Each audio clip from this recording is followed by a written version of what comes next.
If you go into this one tiny, dingy, one-story bar in Paris, and the right bartender is right behind the counter that night, you might be able to see a very exclusive gallery show of the lost works of one Henri Beauchamp.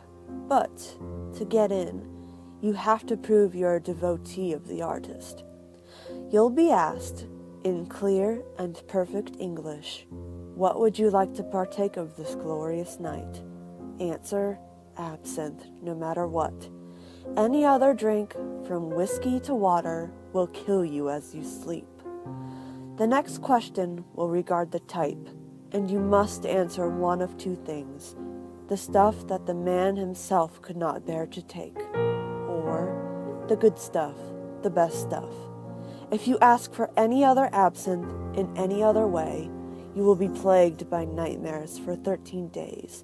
Each night's dream will become more horrible than the last, until, upon the 13th dream, your nightmare will follow you every moment of your walking and sleeping life. Don't try and cheat the barkeep. The door locked behind you. You have to drink what he gives you, doom or not. That such a powerful man granted you audience should be enough. Besides, I've heard that the dying complimented his drinks in their death throes. If you make it that far before sealing your fate, the bartender will say, "Be sure you handle this with care. This is the finest I have." From here, you may do one of two things. Say word for word, "I overestimated my fortitude, and I bid you good eve." If the bartender nods, you may leave the door you entered, unharmed, and with nothing gained and nothing lost, except the time spent inside. Or you can go on. You will be given a glass with a 7-sided rim, with each side twisting ever so delicately around the basin until forming a sleek and simple handle. You will also receive a very, very, very special absinthe spoon in the shape of a key. The holes at the key's top serve as the draining point for the alcohol to pour over the sugar cube. And, of course, an unmarked bottle, stripped long ago of its label, scraps of paper sticking to its sides, covered in the rot of the decades past.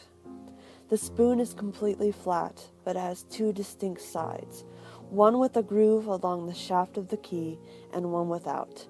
Turn the shaft down so its grooves will be face down. If you attempt this face up, your absinthe will taste foul, your nose will burn, and your eyes will shrivel in their sockets when unspeakable horrors not of this world. Now, if your spoon is the right way up, begin preparing the absinthe as one would. Put the sugar on the spoon and pour the alcohol over it so it gains its color and special qualities. Say cheers to your friend the barkeep and bottoms up. If you don't, the absinthe will burn every innard it touches with the power and pain of sulfuric acid. If you've done it right, the already dim lights will go off, and the darkness will consume the bar. Don't be afraid. The darkness is the cue that you've been approved for the exhibit. Wait out the darkness and keep silent as the dead, lest the bartender decide to make you so. Eventually, not too long, 2 to 3 minutes, a green floodlight will shine brightly on a door on the far wall of the bar. The bar will be bathed in green, and not just from the floodlight. Little luminescent spheres will gently drift through the room, and the barkeep will no longer be there, nor any other unassuming patron inside before. There's no danger by this point. Consider it a safe point. If you didn't finish the absinthe, you don't have to, but you might need the alcohol. Either way, take the spoon and put it in the keyhole of the green-lit portal's doorknob. It will fit perfectly and reach the end of the keyhole with a resounding click. Inside is a small elevator with the most beautiful woman any mortal eyes can imagine, bathed in the green glow in just such an angle that the light refracts beyond her into the shape of wings. The green fairy herself will ask you, "Going up?" and considering all the trouble you went through, it would only make sense to say yes. Now you have one more hurdle to clear. She will ask you as you cross from the line from the bar to the compartment. How would you compare Beauchamp's surrealism to that of, say, Rene Magritte? For your reply, you must say, I've come to see more than art tonight. If you don't, the green floodlight will blow out, the doors will slam shut, and the elevator will plummet through a seemingly infinite blackness before a red light grows brighter as the elevator nears the very depths of hell. Now, if your elevator begins to go up, the green light will also fade, but in its place will be the cool glow of the moon. But before you even recognize it, the elevator will reach the top of its, well, let's call it a shaft and not get too intricate. Now, I'm not as sure about this as the rest, but I've heard that if the green fairy kisses you on the cheek as she leaves the elevator, you will always be blessed with a creative inspiration, a permanent, ever-changing muse. You can't ask her, you can't kiss her, she has to do it of her own volition. If not, well, nothing. But no reason to do it anyway and anger the woman who was responsible for keeping the Beauchamp painting safe for so many years. You will enter from the elevator a turn-of-the-century parlor with a large poster of Henri Beauchamp on the left side of the opposite wall. On the right is a door. Taking the time to read the poster is a fairly good idea, as it explains the very significance of Monsieur Beauchamp. You see, he was a struggling surrealist in the 1920s, always making art to try and be free of all premeditation, and managed to do so. You see, after one night in a tiny, dingy, one-story bar in Paris, he began to paint patterns. First, it was geometric patterns, then complete fractals, then images that would be in the newspaper the next day, then the next week, then from 50 years ago, 100 years into the future, 200 years in the past. Then, on his last night of life, he kidnapped 3 young girls from their homes at night, murdered them, and painted his finest masterpieces in reds and yellows with the blood and bile of virgins.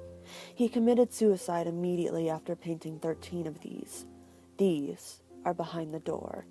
The first 6 from the left show, from left to right, the genesis of the universe, the only true visage of God as viewable to the eyes of man, the true image of Jesus Christ, the sprawling clouds of heaven, every pope from the first to faces not yet recognizable, and the portrait of Jesus' appearance in his second coming.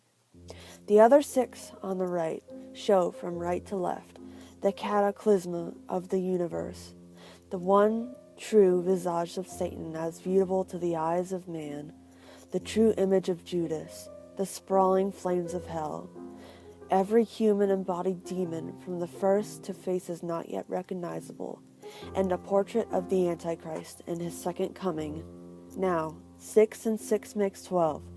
But what of the 13th? The 13th painting is turned around on its wall pin, the image facing the wall. The space around it is roped up at a very wide diameter, and under the flipped image is a sign in 3 languages. The top is in the scriptures of the seraphim, the bottom in the runes of the highest demonic orders, and the middle in Roman letters. Do not touch. Now, like the kiss, I can't say this part with as much certainty, but all the same I heard that somehow, as he died, Beauchamp flayed his skin, his organs, his very soul, into some sort of collage. How he took his dead body and created such a horrific masterpiece, I could never say, nor would I ever dare to. So, if you make it, maybe you can flip the canvas over and tell me sometime. You can tell me about it over a drink.